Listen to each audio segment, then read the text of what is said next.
Today we have these candle holders along with this vase and ginger jar set, which turned out stunning but super easy to make. So if you're interested in seeing how, then just keep watching.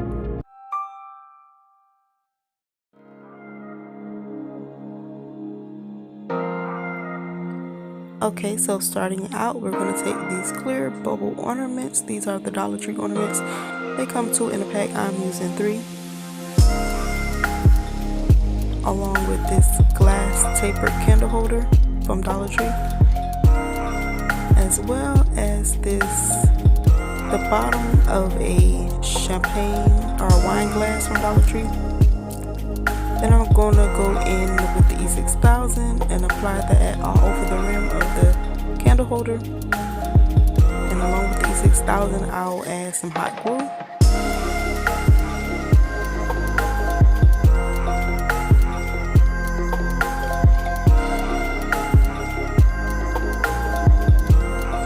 Turning the bubble face down, I'm going to stick the neck of the bubble inside the top of the candle holder.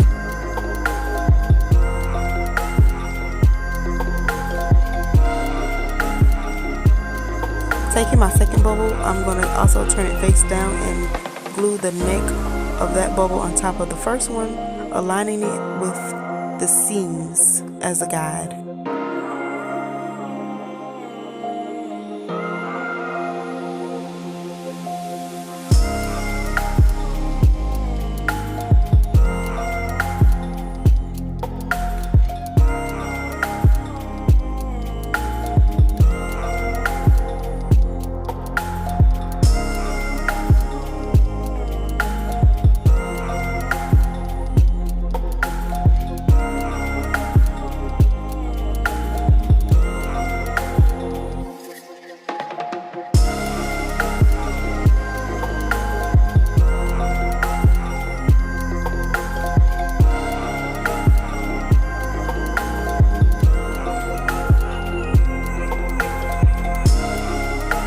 Doing the same with my third bubble, keeping the seams aligned is going to help me keep my candle holder straight as possible.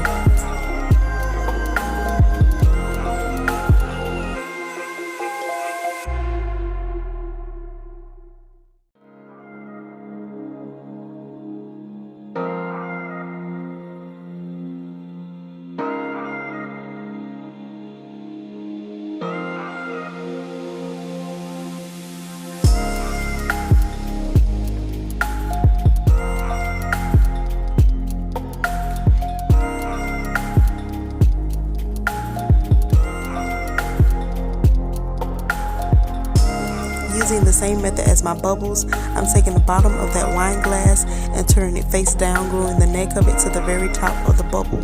This will become the base to hold my candle.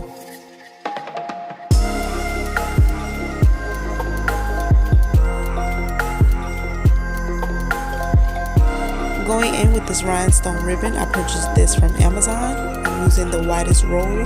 These are self-adhesive, so I did not need any glue. I'm just going to take this and go around the top of the tapered candle holder.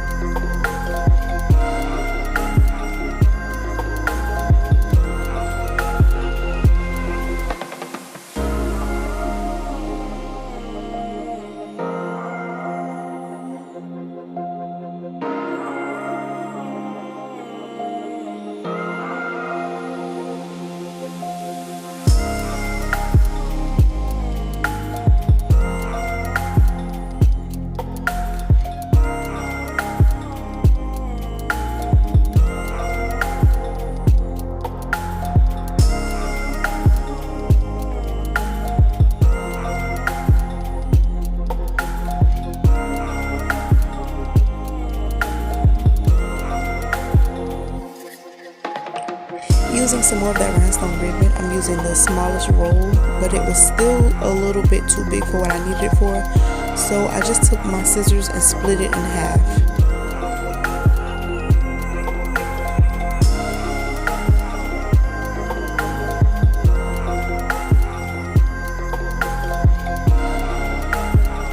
After I have my rhinestone ribbon split in half, I'm just going to take it and align the top of each bubble.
here's a look at the finished product styled on my coffee table.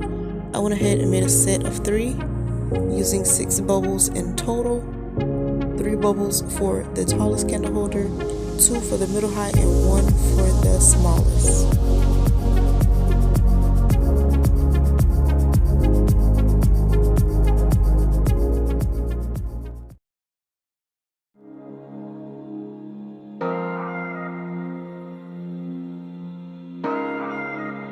Recycling some items I already had around the house, I'm using this green vase along with this ginger jar and a pearl mist spray paint that I had that turned out not working so well, so I ended up using another paint.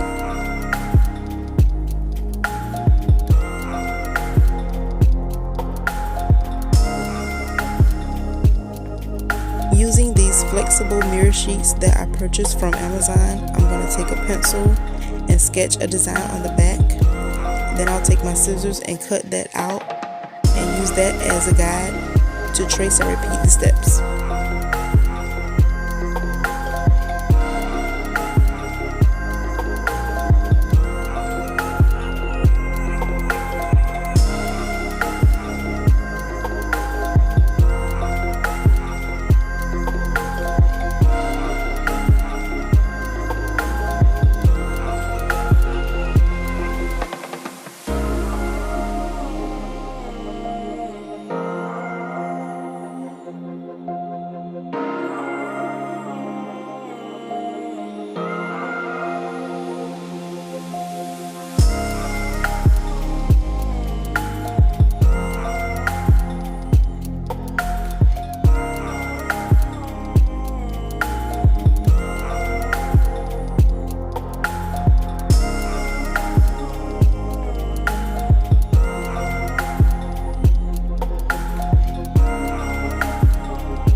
Because the spray paint in the beginning did not work, I opted to use this Waverly chalk paint in the color white.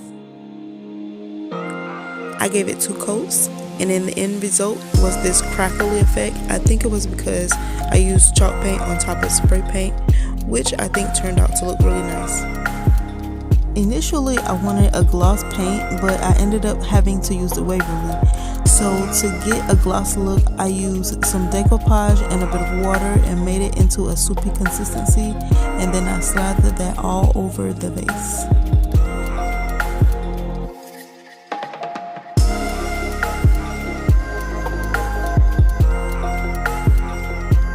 And a Mod Podge with water or a school glue with water will work just fine. You don't have to use the decoupage, it's just what I had on hand.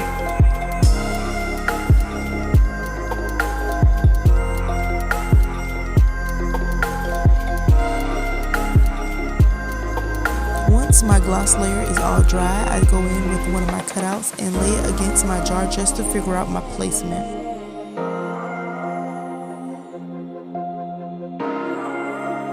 After I had my placement figured out, I go in and start attaching my cutouts using glue. It wasn't until my 3rd cutout that I remembered that these are self-adhesive.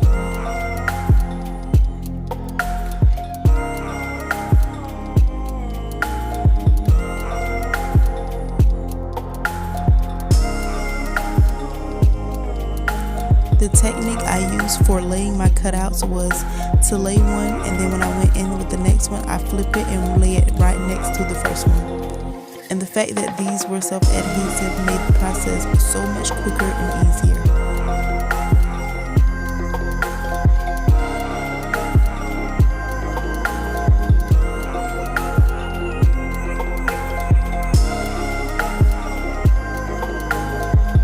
Once I completed my jar, I went ahead and did the lid as well.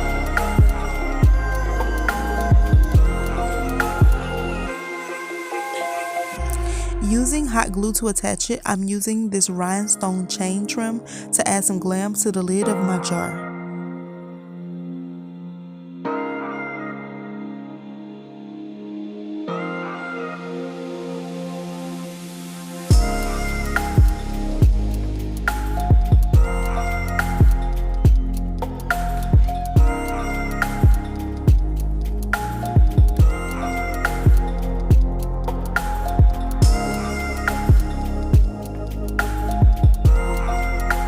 I started at the very top and took the chain around and around using hot glue sporadically to glue it in place.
Once the rhinestone chain was glued down, this project was basically done.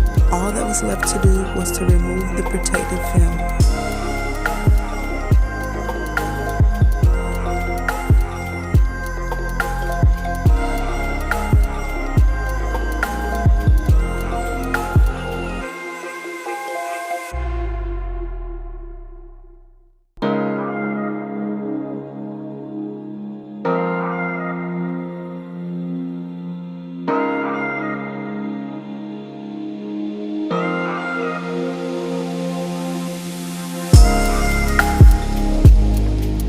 Moving over to the vase, I too used the Waverly chalk paint to paint this, as well as the decoupage and the water mixture for the gloss effect.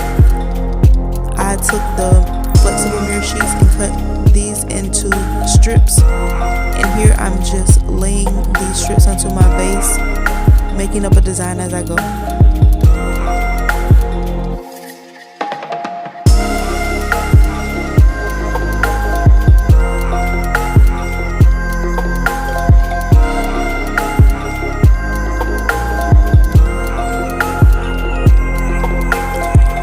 To do a different design on the vase. The design I came up with was a crisscross pattern, but before I could complete that pattern, I must remove the protective film from the mirrored sheets first.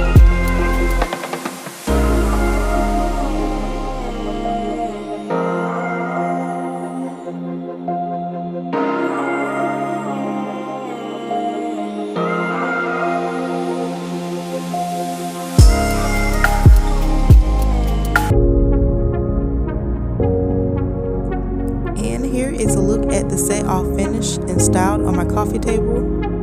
I went ahead and finished the crisscross pattern on the vase, as well as added rhinestone trim to the neck. I also added rhinestone trim to the ginger jar. And here is a pic that this